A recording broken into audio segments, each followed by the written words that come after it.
Oh, wow. Thank you. Well, you said you had a few things for the baby. You weren't kidding. Yeah, well, saves you the trouble of having to buy it. You know what? This stuff was used maybe once, maybe twice. You really didn't have to bring all this stuff today. No, I want this nursery up and running when my new niece arrives. And you know what? Inside the bag, I have the monitor, so you can hear what's going on. I have the other one, so you can see what's going on. And this thing right here, it was a lifesaver. It was the only thing that got Ethan to sleep. Except, it's not working. So I'm gonna fix it. No, hold on. You don't have to do it this minute. No, I'm here. I might as well do it. Okay, well, how about some coffee? Sure. So how you feeling? Any more cramps? Not since yesterday.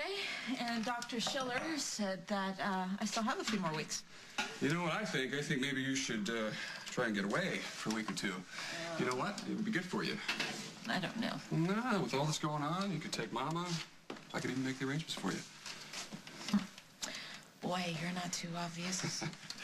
What do you mean? I know why you want me out of here. But I'll be damned if I let Paul chase me away.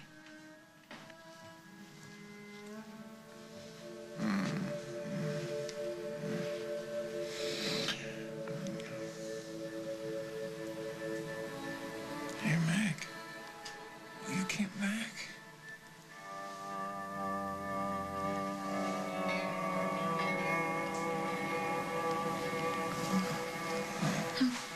Sorry, Mr. Ryan, but Mrs. Ryan is gone. Yeah, no, I know that. I know that. You think I don't know that? I won't deny it. I do want you away from Paul. At least long enough for things to settle down. I am away from Paul. I moved out, remember? Come on, we both know as long as you are within harassing distance, there's no way he's going to stop trying to convince you to come back to him. I don't think so. I made it quite clear to Paul that there's nothing he could do to save our marriage this time. Yeah, but he's not rational. When has he ever respected your wishes to leave you alone? I'm telling you, until it's over for Paul, it's not going to be over for you. Oh, leave it. Leave that. Get out. Are you sure there's nothing I can do to help? We'll wait for that. Just get out.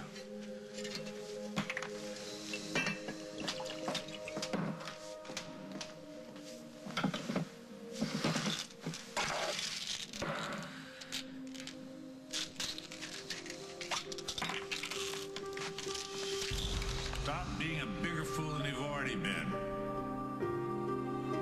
The last thing I need right now is you. No, Paul, I'm exactly what you need right now. What are you planning on doing? Killing yourself? Think it'll make a difference? Meg's never going to forgive me for trying to run Dusty out of town, and now she's cutting me not only out of her life, but out of the life of her child. No. Well, I didn't sit around whining when Barbara, your mother, tried to keep me away from you. Well, I'm not you. No, you're not me. You are a defeatist.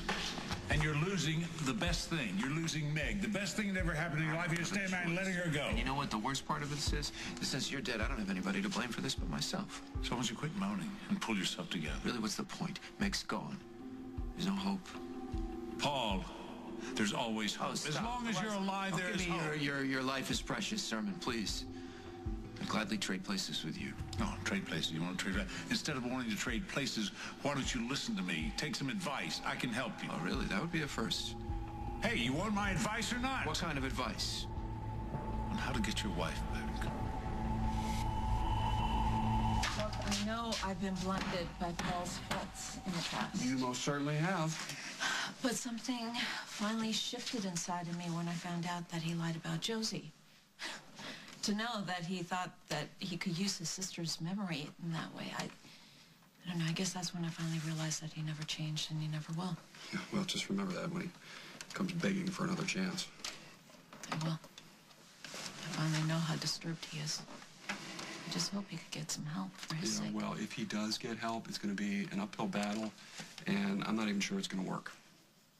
You think he's too damaged? Having James stand back for a father, all that baggage, no sane person could ever begin to understand. You know, I really thought I could make it all better for him, but now I know that no one can. You know how happy I am to hear you say that? Well, it's nothing you or Mama or everybody else didn't warn me about when I started seeing Paul.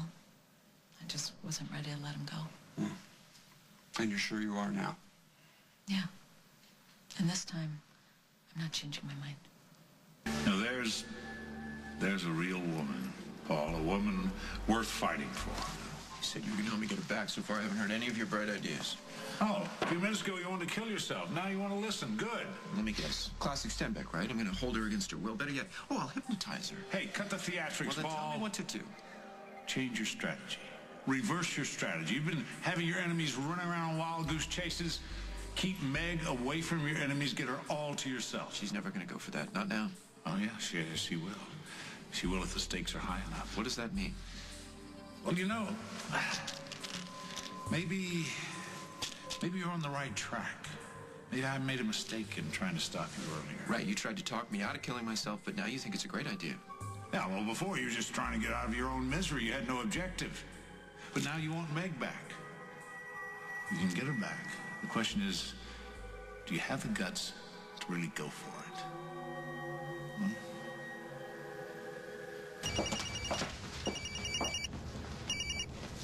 Hi, honey. Oh, I'm so glad to hear from you. I've been so worried. Yeah, you don't need to worry anymore. You're in better spirits now? I'm in a different frame of mind, let's just say that. Why? What happened? Is Meg going to give you another chance? Meg is through with me. Paul, you don't know that. Yeah, I do.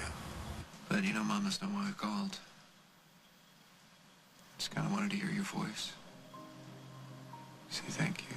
Why are you saying that to me now? Well, my whole life you tried to protect me. From Dad. From myself.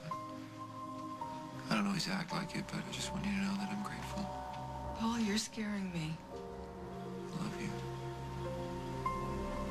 No matter what happens, remember that. Paul? Paul, don't hang up, Paul!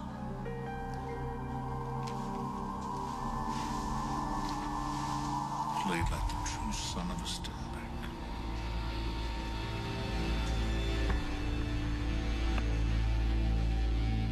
Okay, now make sure that you say how sorry you are, and ending it this way is the only way you can alleviate all the pain and suffering that you cause for everyone you love. All right. Just cover all the bases. Yes, I can do this. You can, good, because, you know, you don't want to screw up your own suicide attempt, okay? You know what? You've got a point. I have screwed up just about everything in my life. But this, I'm pretty sure. Match.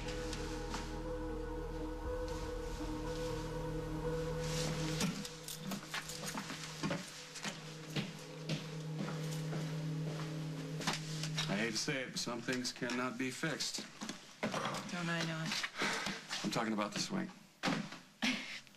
Look, don't worry about it. It's not like I'll be needing it tomorrow. You know what? Lily and I, we're going to Old Town tonight to do some Christmas shopping, so I'll just get another one. No, you don't have to do that. No, I want to. Holden, I would really appreciate that, but all the baby swings in the world aren't going to make up for the fact that I'm going to be doing this without a husband or a father. Considering who you're dealing with, I'd say that you and Eliza are both better off. I agree. That's why I knew I had to cut Paul off before she was born. I think it'll be easier for her in the long run if she didn't know her dad. You know Paul's going to fight you on that. Well, you know what? He can try, but I really have too much on my plate to deal with him. I'm here for you. So is Lily. If you need anything, you just let us know. And I know that this isn't the way you thought things would be for your child coming into the world, but she's going to be fine. I know she will, because I'm going to make sure of it. But did you notice anything unusual with the way that Paul was acting today? He has been drinking a lot since Mrs. Ryan left. Yeah. Look, go up to the master bedroom, see if there's anything up there that indicates where he might have gone. Okay. Where'd you go, Paul? Where'd you go?